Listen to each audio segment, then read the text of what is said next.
खुलासा अमेरिका ने कहा पाकिस्तान बुरी तरह हारा। भारत ने 11 एयरबेस को मिसाइल से तबाह किया। किराना हिल्स पर भी एक विस्फोट हुआ। भारत से खुद को नहीं बचा सकता था पाकिस्तान। रिपोर्ट में कहा गया है कि भारतीय मिसाइल हमलों के खिलाफ पाकिस्तान के लिए खुद को बचाना असंभव है। मई के संघर्ष से यह साबित हुआ है। मई के कॉन्फ्लिक्ट ने यह बता दिया है कि पाकिस्तान भारत की मिसाइलों से खुद को बचाने में एकदम इनकेपेबल है। और ये बात हम नहीं कह रहे हैं, अब अमेरिका कह रहा है। सवाल यह है कि क्या एक बार फिर से वहां के हुक्मरान और वहां के आर्मी के लोग, DGISPR, क्या वो लोग आकर एक बार फिर से ये बातें कहेंगे कि अमेरिका भी झूठ बोल रहा है, दुनिया झूठ बोल रही है, सैटेलाइट झूठ बोल रही है। बहरहाल ये अब अमेरिका की तरफ से। सर, अमेरिका को इस समय तो बड़ी प्यार की पींगे मर रही हैं दोनों के बीच में, तो कम से कम रहने देता अमेरिका भी। ये रिपोर्ट क्यों लेके आ गया? देखिए, अमेरिका में ये जो है उनका रिसर्च फाउंडेशंस के अंदर से ये रिसर्च आ रही है और वो हर एक बात आप देखिएगा बहुत करीब सटीक बताते हैं। उन्होंने क्या सटीक बता दिया कि 11 तो हम जो बोल रहे थे वो तो गया ही। उसके बाद किराना हिल्स में भी आपका न्यूक्लियर जो है और बोलते हैं कन्वेंशनली पाकिस्तान कभी ऐसा नहीं कि इसी में हुआ, कभी कर नहीं पाएगा, भारत को रोक नहीं पाएगा, इसलिए वो भागता है परमाणु की तो तरफ। दुनिया के जितने वॉर एक्सपर्ट्स हैं दुनिया में, जिनको माना जाता है, जिनके कहे हुए को दुनिया सुनती है, वो अमेरिका की रिपोर्ट, ये तमाम लोग चीख पुकार कर ये कह रहे हैं कि देखिए कितनी बुरी तरह से पाकिस्तान को मार पड़ी थी। लेकिन पाकिस्तान में तो मुनीर फील्ड मार्शल बना दिए गए। फिर इतनी मार पड़ी थी तो फील्ड मार्शल क्यों बना दिया गया? धन्यवाद दिनेश जी, जय हिंद। देखिए, स्वघोषित फील्ड मार्शल है ना, वो सेल्फ डिक्लेयर्ड मानता हूं मैं उनको, तो उनकी बात रहने दीजिए।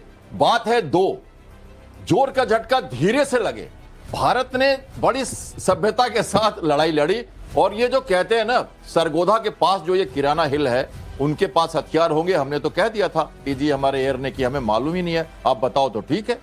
तो दो बातें दी मैसेज हमने। पहला कि हमें जहां मारना है हम मार देंगे तुमको, ये चेतावनी है। और दूसरा जो झटका था, नूर खान बेस के पास जो उनका रावलपिंडी हेडक्वार्टर और न्यूक्लियर कमांड सेंटर है वहां पर, उनको डर लग गया कि वहां अटैक करके वो कहते थे कि तुम्हारे न्यूक्लियर मिसाइल्स और कमांड सेंटर दोनों को तर्क कर देंगे अगली बार। ध्यान रखो, ये झटका अभी चेतावनी है। सर, लेकिन इसमें एक लाइन जो और जोड़ी गई है कि भारत की मिसाइलों का पाकिस्तान के पास कोई जवाब नहीं था। मुझको लगता है इसमें चाइना को लपेटा गया है कि भारत की मिसाइलें जब आ रही थी तो चाइना का एयर डिफेंस चुपचाप खड़े हुए देख रहा था या खुद पिट रहा था। 80% हथियार चाइना के हैं। पूरा एयर डिफेंस सिस्टम उनका है। और आपने तो देखा रडार सिस्टम, उनके मिसाइल, वो तो कहते थे। और वो उनका तो ये क्लेम था कि कोई भेद ही नहीं सकता इनको। और आपने तो ऐसे भेद दिया जैसे कि आप मैंने पूरे की पूरी ढा दी आपने। जो देखिए, सबसे बड़ी बात जो अभी खुल के आ रही है इस रिपोर्ट में, जो मैं मानता हूं, जो वो कह रहे हैं कि ये कर नहीं पाएगा पाकिस्तान कभी भी, क्योंकि उनकी जो डेप्थ है ना, और भारत ने जो चीजें बनाई हैं, तो वो जो बात कर रहे हैं वो कि न्यूक्लियर जो बोगी खेलता है पाकिस्तान, फिर भी खेल रहा है कि हम दुनिया को आधा तबाह कर देंगे। मुनीर यही खेल रहे हैं ना। ये सर बोगी फिर से आई है। अब ये बोगी है या सच्चाई है आप देखिए। असल में जहां कोई बोगस चीज होती है तो उसको बोगी कह दिया जाता है। अब ये बोगस है या वाकई दुनिया के लिए खतरे की घंटी है, ये खबर जरूर देखिए। पाकिस्तान के परमाणु हथियारों को लेकर ये चौंकाने वाली रिपोर्ट है। रिपोर्ट में पाकिस्तान की परमाणु रणनीति की जानकारी है। रिपोर्ट ये बताती है कि परमाणु रणनीति क्या चल रही है। परमाणु हथियारों का परीक्षण कर सकता है पाकिस्तान। रिपोर्ट में यह भी कहा गया है कि पाकिस्तान तेजी से यूरेनियम का संवर्धन कर रहा है। तो यूरेनियम को संवर्धन करके, शुद्ध करके परमाणु बम बनाया जाता है। यूरेनियम जब 90% से ऊपर 96% के आसपास वो एनरिच कर लिया जाता है, शुद्ध कर लिया जाता है, तब वो परमाणु बम बनाने के लायक हो जाता है। और कहा जा रहा है कि पाकिस्तान में यूरेनियम एनरिचमेंट इस समय बड़ी तेजी से हो रहा है। और यह भी कहा जा रहा है कि बहुत तेजी से वो परमाणु हथियार बनाने में लगा हुआ है। ये रिपोर्ट क्या कहती है और क्या वाकई इससे दुनिया, इससे भारत और इस पूरे सब कॉन्टिनेंट में लोगों को सावधान हो जाना चाहिए कैप्टन श्याम? और बहुत जरूरी है समझना इस बात को। देखिए, पाकिस्तान के बाद जो डिक्लेयर्ड है 170 से करीब ज्यादा न्यूक्लियर वेपन्स उनके पास हैं।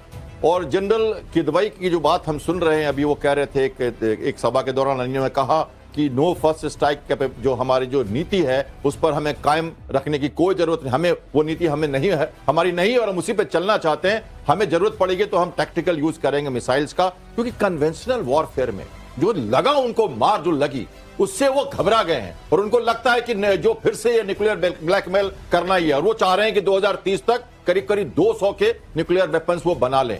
और इस तरह की वो डिटरेंस रखे ताकि भारत अगर अटैक करे तो हम उनको मार सकें। लेकिन हमने देख लिया न्यूक्लियर ब्लैकमेल का, कुछ नहीं चला उनका, और भारत ने क्लियरली कह दिया है कि अब आपका न्यूक्लियर ब्लैकमेल नहीं चलेगा, हम आपसे नहीं डरते, और ये जस्ट एक मुद्दा है जो हमारे लिए सोचना। नहीं तो फिर मैं ये भी जानना चाहता हूं कि वो अमेरिका जो ईरान को लेकर अचानक वहां एनरिचमेंट को लेकर हथियार बनाए जाने को लेकर इस कदर परेशान होता है, और आपने देखा ईरान का क्या हाल किया गया है, तो फिर पाकिस्तान में जब ये चल रहा है तो फिर विश्व की महाशक्तियों को ये दिखाई नहीं दे रहा है क्या? देखिए, ये तो मैं लेकर चलिए कि जो पाकिस्तान की न्यूक्लियर कैपेबिलिटी आई है वो अमेरिका का दिया हुआ है, ये उनका है नहीं। ठीक है, एक खान का नाम लेते हैं कि उन्होंने चोरी छुपे से बना लिया, मगर उसमें कहीं टैसिट सपोर्ट है और फुल सपोर्ट है। आज के दिन में तो यही है। देखिए, इनरिचमेंट में तो पहले वो टाइटेनियम में कर रहा था, अब यूरेनियम की इनरिचमेंट करता है। 4 रिएक्टर्स हैं। बात उसकी नहीं है, बात वो कहते हैं नो फर्स्ट न्यूक्लियर फर्स्ट, ये उनकी पॉलिसी है। हम लोग जो कहते हैं कि नो न्यूक्लियर फर्स्ट, हम नहीं करेंगे कभी नहीं, नो न्यूक्लियर फर्स्ट स्ट्राइक। उनकी है नो फर्स्ट न्यूक्लियर फर्स्ट, और उसके अंदर में वो कामयाब है। अभी नो फर्स्ट न्यूक्लियर फर्स्ट समझाइए जरा। हम उनका ये कहना है कि हम पहले कुछ नहीं करेंगे, मगर हमें करेंगे तो न्यूक्लियर से ही करेंगे, अब शुरू करेंगे न्यूक्लियर, ये उनकी नीति है। फिर नो फर्स्ट न्यूक्लियर फर्स्ट अभी सिंदूर के दौरान कहां गया? वही चीज है ना, तो इसी को कहते हैं ना, बोगी को तोड़ना है। तो आप हमने क्या कहा कि हमने जो अचीव किया है कि इससे न्यूक्लियर बोगी को हमने तोड़ दिया। इसके नहीं सुने थे आप, आधे पाव के हैं, एक पाव के हैं, हम हिंदू में मार देंगे, मुस्लिम बच जाएंगे। तो ये जो बोगी है, और ये भी जो कहे किदवई के नाम बताए, वो कहते हैं हमारे जितने भी पॉलिटिशियन है छोटे लेवल के भी, उनको बहुत बड़ा लिवरेज देता है इस तरह की बातों से। देखिए, इस बोगी से, और बोगी को हमने तोड़ा है, और भारत का मेरा मानना है कि even know first use against Pakistan में डिक्लेयर होना चाहिए। एक बात जानना चाहता हूं, अगर डिटरेंस के हथियार हैं, आप ऐसे मुल्क जो आपको कभी हमला कर सकते, आप हमसे जुड़ा रहना चाहते हैं तो कृपया वीडियो को लाइक कीजिए, शेयर कीजिए और सब्सक्राइब कीजिए। धन्यवाद।